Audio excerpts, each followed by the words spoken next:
I want to say this to us though, because we try to act like the way sisters treat us. And I know I'm going to get a lot of pushback. Well, how do I get into the Chambers of Commerce meetings? How do I do this? I don't know those people. Y'all not. Google works, bro.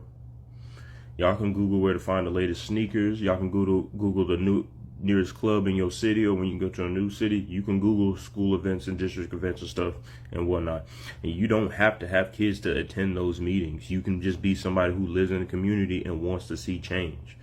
That's all you really have to be. I don't even know if you necessarily have to be living in that particular community. You just have to know when the meeting and go. Like, yes, there are ramifications to, like, get council seats, etc. and so forth. But you can go and get involved and understand what's at least going on in your city to see these changes. That's what he's talking about. That's what he's referring to. Because I completely understand. Like, if you're 25, it's like, how the fuck am I responsible for this? I wasn't here. I didn't do this to them. You know, I completely get it. But he's not necessarily talking to people under 30. But for the people who are under 30, the men who are under 30, you should be mindful and cognizant about helping your community and give back. You can do little things to help and give back as you go along your way. Hell, most colleges, I think now, require that you do volunteer hours before you graduate. I know in the military we were required to do volunteer hours and whatnot for our EPRs.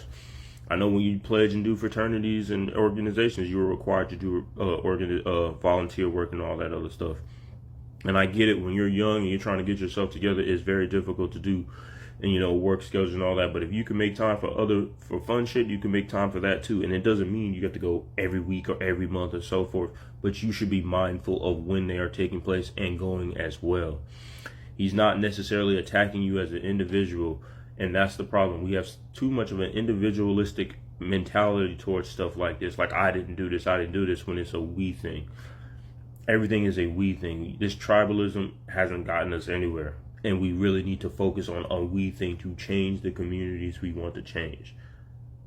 Going back and forth with they did this and they did that, it don't solve anything. And a lot of it you can trace back to being statistically false, or can trace it back to seeing how it even got to that point. So that's all I got to say on that. Peace. Oh, I just thought of another thing too. You want to know how you lobby and change for all these pushing feminism and all that other stuff? That's where you go. You go to these meetings, you go to the lobby, and you lobby for the things you want to see change. If that don't make sense to you, you lobby against it. That's how you deal with this feminist stuff. Going online, talking on YouTube and all that stuff, that's cool, that's great, but nobody cares unless your ass is in them seats for those meetings that need to be changed and saying, nah, I'm not with this shit.